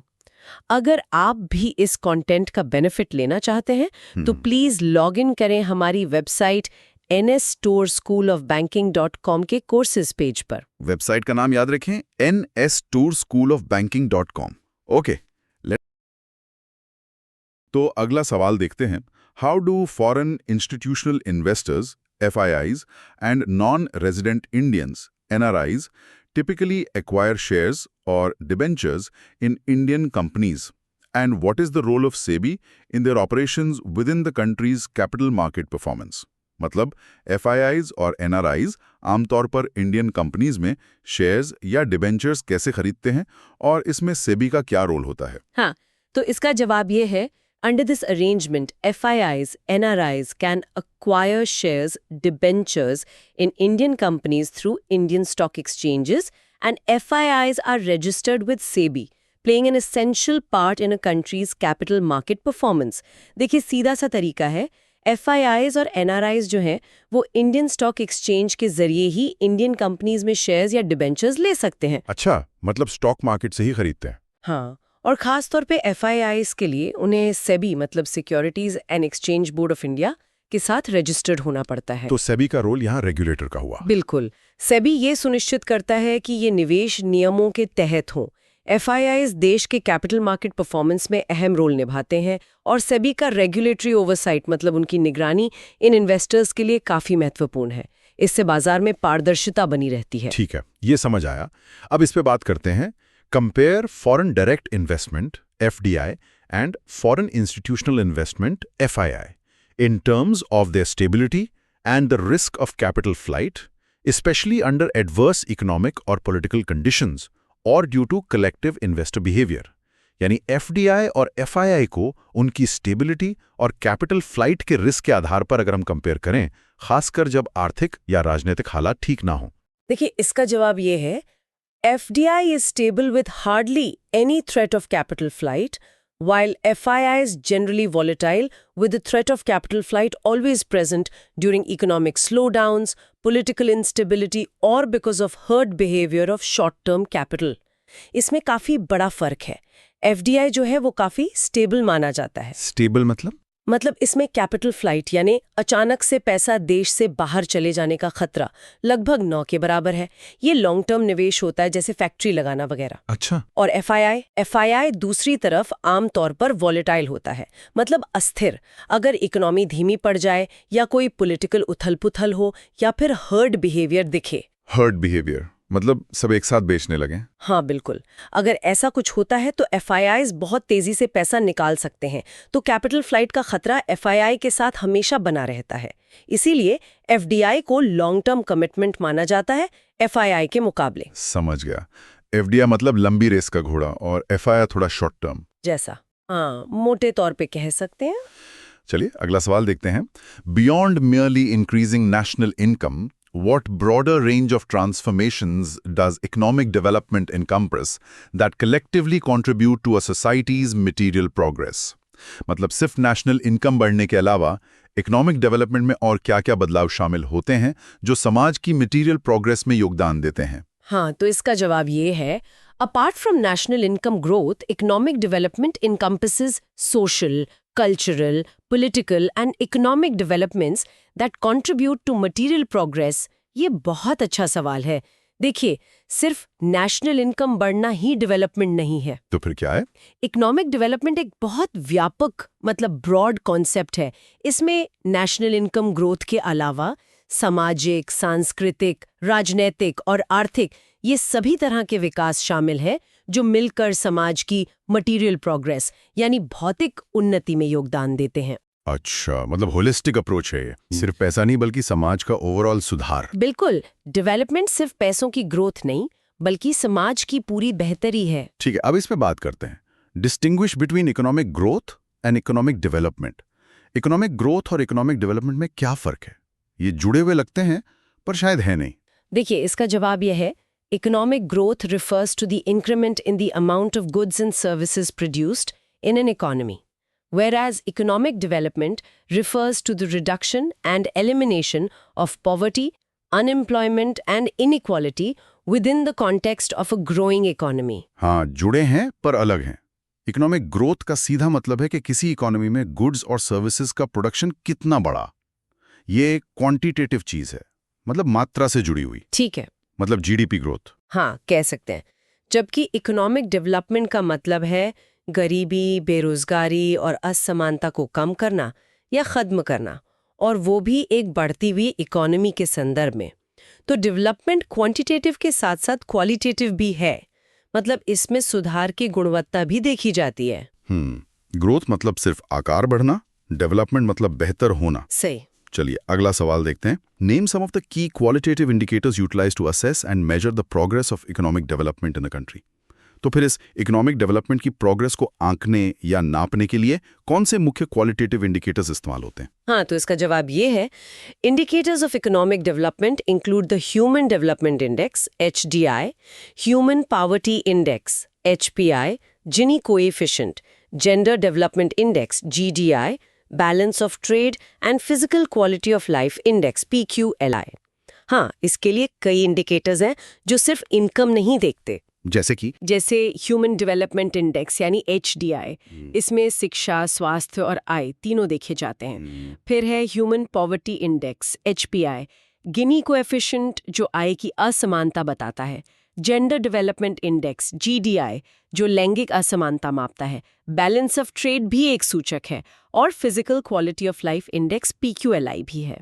ओह, तो ये सब मिलकर एक ज्यादा बेहतर तस्वीर देते हैं कि देश असल में किधर जा रहा है। बिल्कुल, ये इंडिकेटर्स डेवलपमेंट को ज्यादा समग्र रूप से होलिस्टिकली मापते हैं। ठीक है, अब इस पर बात करते हैं। What is the regional comprehensive economic partnership RCEP and which countries are part of it? ये RCEP क्या है, रीजनल कॉम्प्रिहेंसिव इकोनॉमिक पार्टनरशिप, और इसमें कौन कौन से देश शामिल हैं?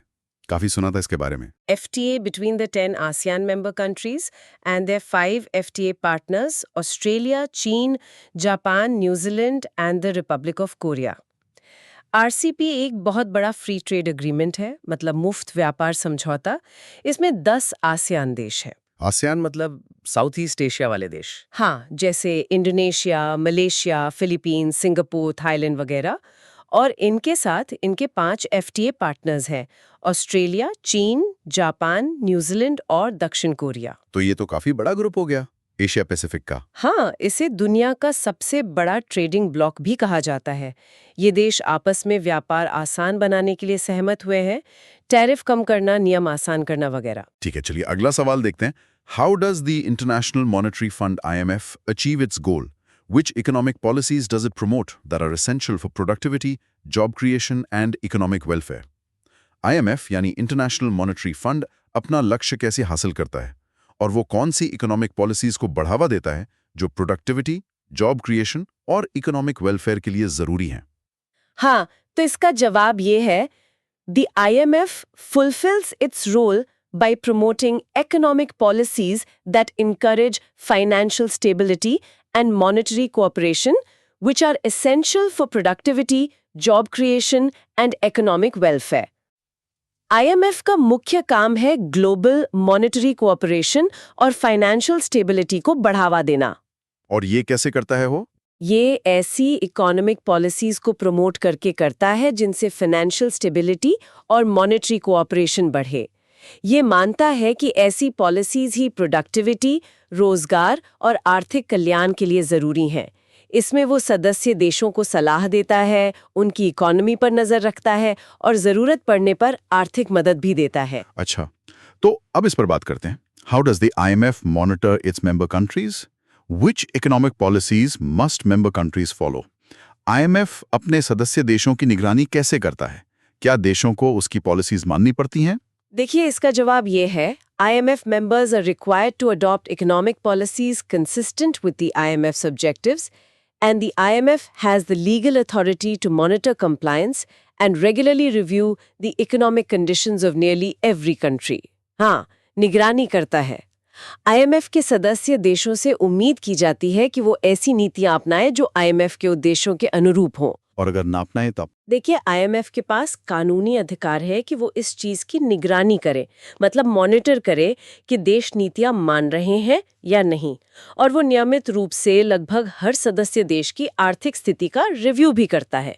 इसे सर्विलेंस कहते हैं। मतलब एक तरह से ग्लोबल इकोनॉमी का रेगुलर हेल्थ चेकअप। हाँ, कुछ वैसा ही समझ लीजिए। इससे संभावित समस्याओं को पहले ही पहचानने में मदद मिलती है। ठीक है, चलिए अगला सवाल देखते हैं। What are special drawing rights SDRs and what is their main feature? ये स्पेशल ड्राइंग राइट्स SDRs क्या होते हैं, इनका मुख्य फीचर क्या है? हाँ, तो इसका जवाब ये है, to increase international liquidity, the IMF established an international reserve asset in 1969 called special drawing rights, SDRs, which are hard currency assets that can be converted into freely usable currencies. SDRs असल में IMF ने 1969 में बनाए थे। मकसद था international liquidity बढ़ाना, यानी देशों के पास विदेशी मुद्रा का भंडार बढ़ाना। तो ये क्या है, कोई नई करेंसी? नहीं, ये करेंसी नहीं है, ये एक इंटरनेशनल रिजर्व एसेट है।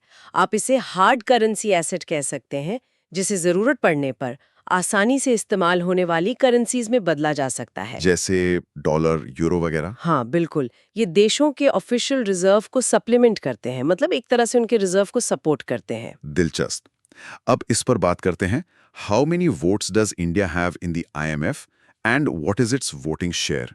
IMF में इंडिया के पास कितने वोट हैं और हमारा वोटिंग शेयर कितना है? देखिए, इसका जवाब ये है, India has 132,603 votes with a 2.63% voting share. IMF में वोटिंग शेयर देश के कोटा पर निर्भर करता है। इंडिया के पास फिलहाल 132,603 वोट है, जो करीब 2.63% वोटिंग शेयर बनता है। 2.63%। ठीक है, चलिए अगला सवाल देखते हैं। Which two criteria must the currencies in the SDR basket meet? आपने बताया SDRs को करेंसीज में बदला जा सकता है, तो ये SDR बास्केट में जो करेंसीज होती हैं, उनको कौन से 2 क्राइटेरिया पूरे करने होते हैं? हाँ, तो इसका जवाब ये है, the currencies in the SDR basket must meet the export criterion and the freely usable criterion. 2 मुख्य क्राइटेरिया हैं। पहला है एक्सपोर्ट क्राइटेरियन, मतलब उस करेंसी को जारी करने वाला देश दुनिया के बड़े एक्सपोर्टर्स में से होना चाहिए। और दूसरा? दूसरा है फ्रीली यूजेबल क्राइटेरियन, मतलब वो करेंसी अंतरराष्ट्रीय लेन देन में खूब इस्तेमाल होती हो और बड़े फॉरेन एक्सचेंज मार्केट में आसानी से ट्रेड होती हो। अच्छा, मतलब प्रमुख ग्लोबल करेंसीज ही इसमें आ पाती होंगी। हाँ बिल्कुल, इन्हीं मानदंडों के आधार पर बास्केट तय होता है। ठीक है, अब इस पर बात करते हैं। How is the value of the special drawing right SDR determined? इस SDR का मूल्य, इसकी वैल्यू कैसे तय होती है? देखिए, इसका जवाब ये है, the value of the SDR is fixed नहीं है। इसकी वैल्यू कुछ प्रमुख करेंसीज की एक बास्केट, जैसे डॉलर, यूरो, येन, पाउंड और अब युआन भी, के वेटेड एवरेज के आधार पर निकाली जाती है। तो जैसे जैसे इन करेंसीज का रेट बदलता है, SDR की वैल्यू भी बदलती है। ओके, चलिए अगला सवाल देखते हैं। Which areas are the activities of the World Bank focused on? Can you give some examples? अब IMF से हटकर वर्ल्ड बैंक की बात करते हैं। वर्ल्ड बैंक की गतिविधियां किन क्षेत्रों पर केंद्रित होती हैं? कुछ उदाहरण दे सकती हैं? हाँ, तो इसका जवाब ये है, the world banks activities focus on human development, education, health, agricultural and rural development, poverty reduction, environmental protection, infrastructure and governance. हाँ, वर्ल्ड बैंक का फोकस IMF से अलग है। ये ज्यादातर डेवलपिंग देशों में लॉन्ग टर्म इकोनॉमिक डेवलपमेंट और गरीबी कम करने पर फोकस करता है। किन एरियाज में काम करता है ये? कई एरियाज हैं, जैसे ह्यूमन डेवलपमेंट, मतलब शिक्षा, स्वास्थ्य, एग्रीकल्चर और रूरल डेवलपमेंट, मतलब खेती और ग्रामीण विकास, सीधे तौर पर गरीबी कम करना, पर्यावरण संरक्षण, जैसे साफ ऊर्जा के प्रोजेक्ट्स, इंफ्रास्ट्रक्चर बनाना, जैसे सड़कें, बंदरगाह, बिजली घर, और गवर्नेंस, यानी शासन व्यवस्था सुधारने में भी मदद करता है। तो इसका काम ज्यादा जमीनी स्तर का लगता है। हाँ, कह सकते हैं। इसका फोकस विकासशील देशों के व्यापक विकास पर होता है। ठीक है, अब इस पर बात करते हैं। Which 5 agencies are included in the World Bank Group?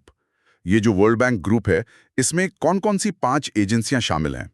देखिए, इसका जवाब ये है, the World bank group includes the international bank for reconstruction and development, IBRD, international development association, IDA, international finance corporation, IFC, multilateral investment guarantee agency, MIGA, and International Center for Settlement of Investment Disputes, ICSID।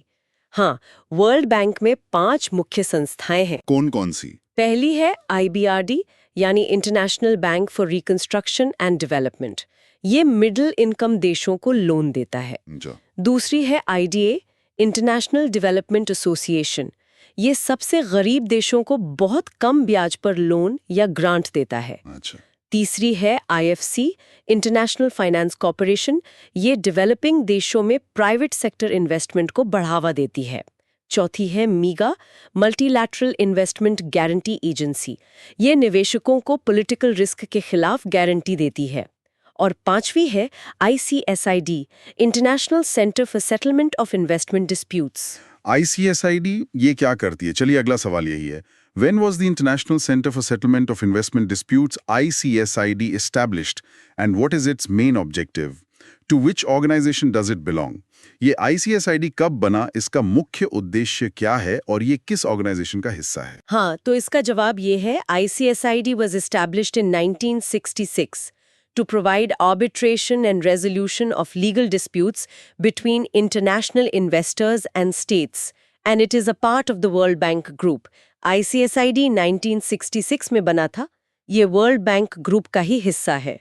और काम क्या है इसका? Dispute settlement मतलब? इसका मुख्य काम है इंटरनेशनल इन्वेस्टर्स और मेजबान देशों, मतलब जहां निवेश किया गया है, के बीच अगर कोई कानूनी विवाद हो जाए तो उसका आर्बिट्रेशन यानी मध्यस्थता और समाधान करना। अच्छा, तो अगर किसी कंपनी और किसी देश की सरकार में निवेश को लेकर कुछ झगड़ा हो तो वो यहाँ जा सकते हैं? हाँ, अगर दोनों पक्ष सहमत हो तो। ये एक निष्पक्ष मंच देता है विवाद सुलझाने के लिए।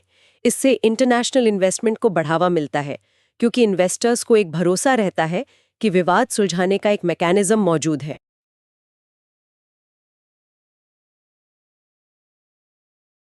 फ्रेंड्स, एक और क्विक अपडेट। हमने इस पेपर के ऑलमोस्ट सभी एस्पेक्ट्स कवर करने के लिए लगभग 1400 FAQs प्रिपेयर किए हैं। 1400 FAQs? वाओ! हाँ, और ये इतने कंसाइज हैं कि शॉर्ट पीरियड ऑफ 22 आवर्स में रिवाइज किए जा सकते हैं। 22 घंटे में पूरा रिवीजन? ये तो काफी एफिशिएंट है। बिल्कुल। और जो क्वेश्चंस हम इस वीडियो में डिस्कस कर रहे हैं वो भी नहीं 1400 FAQs से लिए गए हैं। अच्छा, तो ये एक तरह से सैंपल है उन FAQs का? बिल्कुल करेक्ट। अगर आपने अच्छी प्रिपरेशन की है तो ये FAQs आपको सिलेबस 22 घंटे में रिवाइज करने में हेल्प करेंगे, एक क्विक रैपअप जैसा। और अगर प्रिपरेशन उतनी अच्छी नहीं है, नॉट अप टू मार्क, तो भी इन FAQs के थ्रू रिवीजन आपका स्कोर इंप्रूव करेगा, कॉन्सेप्ट्स क्लियर होंगे, इंपॉर्टेंट पॉइंट्स कवर होंगे। और अगर किसी ने प्रिपरेशन लेट स्टार्ट की है, इवन देन तब भी इनके थ्रू मार्क्स में इंप्रूवमेंट लाने की पॉसिबिलिटीज हैं, कुछ ना से कुछ बेहतर। सही बात है। और ये FAQs बहुत ही नॉमिनल प्राइस पर अवेलेबल हैं। तो अगर आप इन FAQs का बेनिफिट लेना चाहते हैं, लॉग इन करें हमारी वेबसाइट nsthoreschoolofbanking.com के कोर्सेज पेज पर। हाँ, वेबसाइट वही है, nsthoreschoolofbanking.com। ओके,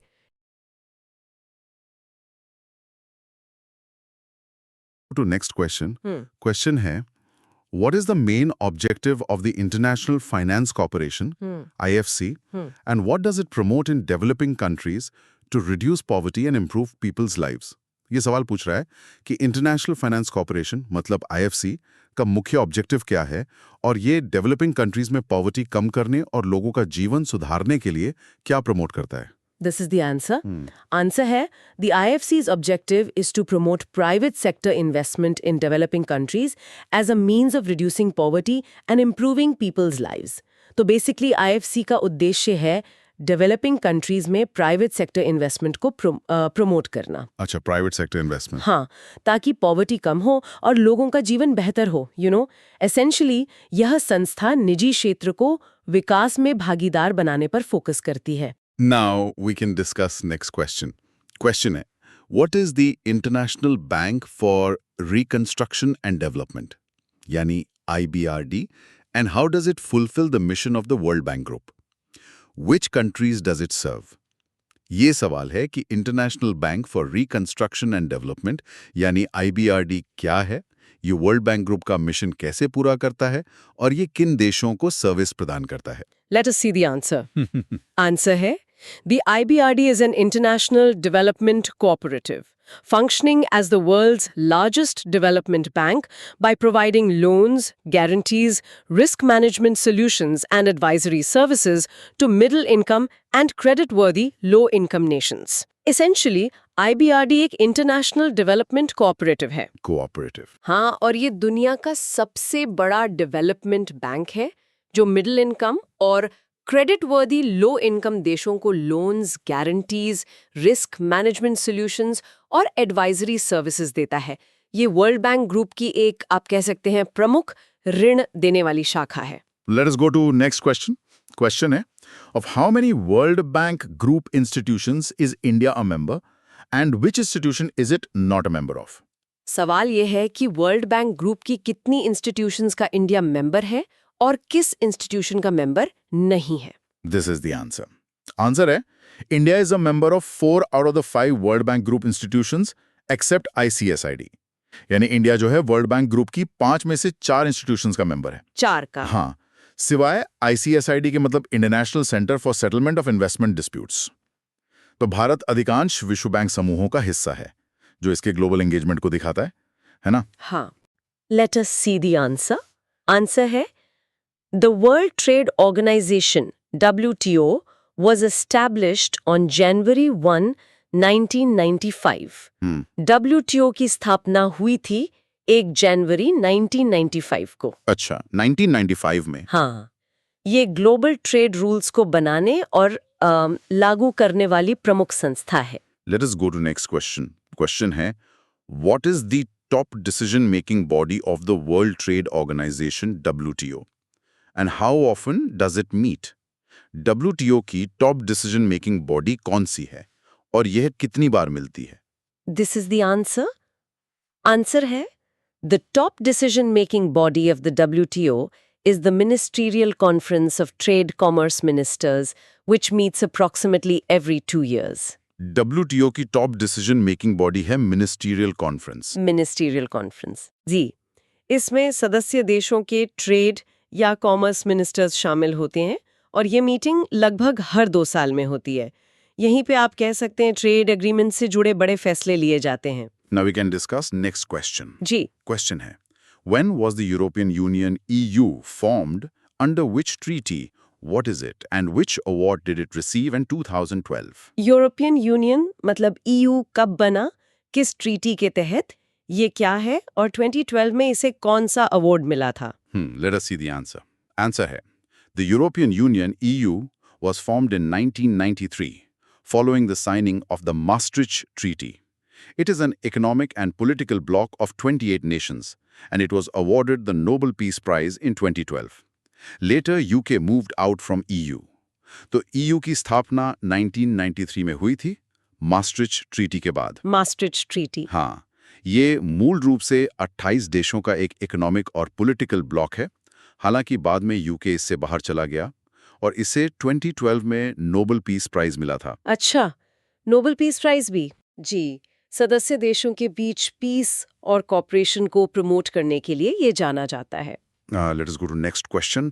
Question है, what is the Organization of Petroleum Exporting Countries, OPEC? How many countries are included and what is its main objective? When and where was it established? Organization of Petroleum Exporting Countries यानी OPEC क्या है? इसमें कितने देश शामिल हैं? इसका मुख्य उद्देश्य क्या है और इसकी स्थापना कब और कहाँ हुई? This is the answer. Answer है OPEC is a permanent intergovernmental organization currently of 12 oil exporting developing countries that coordinates and unifies their petroleum policies. It was established in September 1960 in Baghdad, Iraq by signing an agreement. OPEC एक permanent intergovernmental organization है। Okay. इसमें currently 12 oil exporting developing countries शामिल हैं। इसका उद्देश्य सदस्य देशों की पेट्रोलियम पॉलिसीज को कोऑर्डिनेट और यूनिफाई करना है। अच्छा, कोऑर्डिनेट करना। हाँ, इसकी स्थापना सितंबर 1960 में बगदाद, इराक में हुई थी। ओपेक का ग्लोबल ऑयल मार्केट और कीमतों पर काफी महत्वपूर्ण प्रभाव पड़ता है। Now we can discuss next question. Question है, what is the Organization for Economic Cooperation and Development, OECD? How many member nations does it have? When and for what purpose was it established? And where is it headquartered? Organization for Economic Cooperation and Development मतलब OECD क्या है? इसके कितने member nations हैं? इसकी स्थापना कब और किस उद्देश्य से हुई थी और इसका मुख्यालय कहाँ है? Let us see the answer. Answer है The OECD is an intergovernmental economic organization with currently 38 member nations, established in 1961 to promote economic progress and global commerce, with its headquarters in Paris. OECD एक intergovernmental economic organization है जिसमें currently 38 सदस्य देश है। 38 देश। जी, इसकी स्थापना 1961 में हुई थी, इकोनॉमिक प्रोग्रेस और ग्लोबल कॉमर्स को प्रमोट करने के लिए, और इसका हेडक्वार्टर्स पेरिस में है। पेरिस में? हाँ, ये संगठन सदस्य देशों को इकोनॉमिक पॉलिसीज पर सलाह और डेटा प्रदान करता है। Let us go to next question. Question है, how is climate change defined? Climate change को कैसे define किया जाता है? This is the answer. Answer है climate change refers to long term changes in temperature and weather patterns. तो climate change का मतलब है टेम्परेचर और वेदर पैटर्न्स में लंबे समय तक होने वाले बदलाव। Long term changes. एग्जैक्टली ये सिर्फ मौसम का बदलना नहीं है, बल्कि एक लॉन्ग टर्म ट्रेंड है, एक दीर्घकालिक प्रवृत्ति है। Now we can discuss next question. Question है, which specific SDG relates to climate action among the 17 goals recognized by the UN in 2015? Or what is its main objective? UN द्वारा 2015 में मान्यता प्राप्त 17 गोल्स में से क्लाइमेट एक्शन किस specific SDG से संबंधित है और इसका मुख्य उद्देश्य क्या है? Let us see the answer. Answer है sustainable development goal 13 SDG 13 focuses on climate action and is one of the 17 goals recognized by the UN in 2015.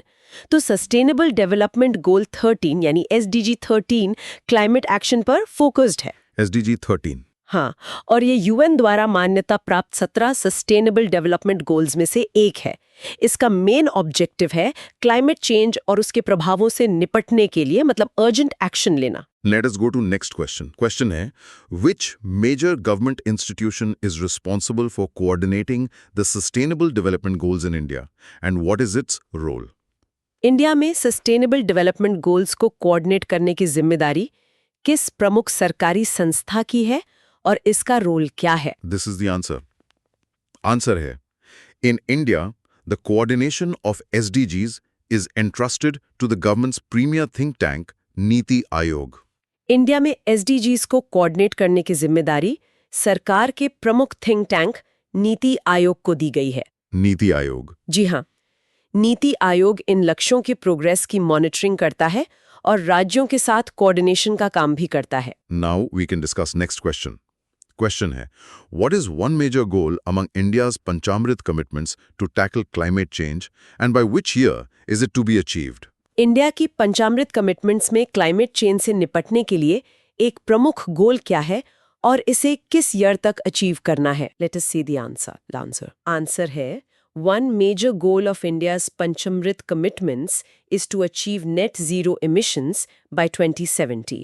India की पंचमृत कमिटमेंट्स में एक प्रमुख गोल है 2070 तक नेट जीरो एमिशंस हासिल करना। Net zero by 2070. हाँ, नेट जीरो का मतलब है कि उत्सर्जित ग्रीन हाउस गैसेस और एटमॉस्फेयर से हटाई गई गैसेस के बीच एक balance banana. Let us go to next question. Question है, what is the main objective of India's One Sun, One World, One Grid OSOWG initiative announced at COP26 and how will it promote solar energy use? COP26 में घोषित India की one सन, one world, one grid यानी OSOWG initiative का मुख्य उद्देश्य क्या है और ये सोलर एनर्जी के उपयोग को कैसे बढ़ावा देगा? This is the answer. Answer है, India's OSOWG initiative aims to harness solar energy and ensure that the generated electricity reaches areas where it is most needed. India की OSOWG इनिशिएटिव का उद्देश्य है सोलर एनर्जी को harness करना। हाँ, और ये इंश्योर करना कि जो जनरेटेड इलेक्ट्रिसिटी है वो उन एरियाज तक पहुंचे जहां इसकी सबसे ज्यादा जरूरत है, शायद एक ग्लोबल ग्रिड के माध्यम से। ये पहल सीमाओं के पार सोलर एनर्जी शेयर करने की एक बहुत एम्बिशियस योजना है। Now we can discuss next question. Question है, under disclosure requirements for green debt securities, which key areas are included as sustainable projects focused on climate adaptation and resource management? Green debt securities के disclosure requirements के तहत कौन-कौन से की areas sustainable projects के रूप में शामिल होते हैं जो क्लाइमेट एडेप्टेशन और रिसोर्स मैनेजमेंट पर फोकस्ड होते हैं? Let us see the answer.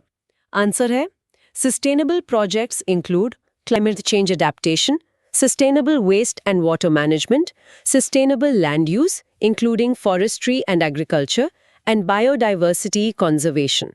Sustainable projects में शामिल है climate change adaptation, Okay. forestry और agriculture, और बायोडाइवर्सिटी कंजर्वेशन। तो ग्रीन डेट सिक्योरिटीज से जो पैसा जुटाया जाता है उसका उपयोग इन्हीं एनवायरनमेंट फ्रेंडली प्रोजेक्ट्स में किया जाना चाहिए। Right. Let's go to next question. Question है, which unit was formed within the Ministry of Finance in 2011 to coordinate green finance among various institutions in India? And what is its main role? India में विभिन्न संस्थाओं के बीच green finance को coordinate करने के लिए ministry of finance के तहत 2011 में कौन सी यूनिट बनाई गई थी और इसका मुख्य रोल क्या है? This is the answer. Answer है the climate change finance unit CCFU was formed in 2011 within the Ministry of Finance to coordinate green finance among various institutions in India. Climate change finance unit यानी CCFU को 2011 में ministry of finance के तहत बनाया गया था। CCFU? हाँ, ताकि इंडिया में विभिन्न संस्थाओं के बीच ग्रीन फाइनेंस को कोऑर्डिनेट किया जा सके।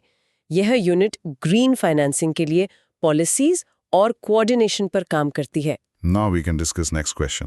Question है, what proactive policy measures has the RBI taken to promote and support green finance initiatives? Green finance initiatives को प्रमोट और सपोर्ट करने के लिए आरबीआई ने कौन-कौन से प्रोएक्टिव पॉलिसी मेजर्स लिए हैं? Let us see the answer. Answer है, the RBI has taken proactive policy measures to promote green finance. In 2015, it included the small renewable energy sector under its priority sector lending, यानी PSL scheme. RBI ने green finance को promote करने के लिए proactive policy measures लिए हैं। Proactive measures. जी, एक important step था 2015 में जब आरबीआई ने स्मॉल रिन्यूएबल एनर्जी सेक्टर को अपनी प्रायोरिटी सेक्टर लेंडिंग यानी PSL स्कीम में शामिल किया। इससे बैंकों के लिए रिन्यूएबल एनर्जी प्रोजेक्ट्स को ऋण देना एक प्रायोरिटी बन गया। Let us go to next question. Question है, under which act and section is corporate social responsibility legally supported in India? India में कॉर्पोरेट सोशल रिस्पॉन्सिबिलिटी को किस एक्ट और सेक्शन के तहत लीगली सपोर्ट किया गया है?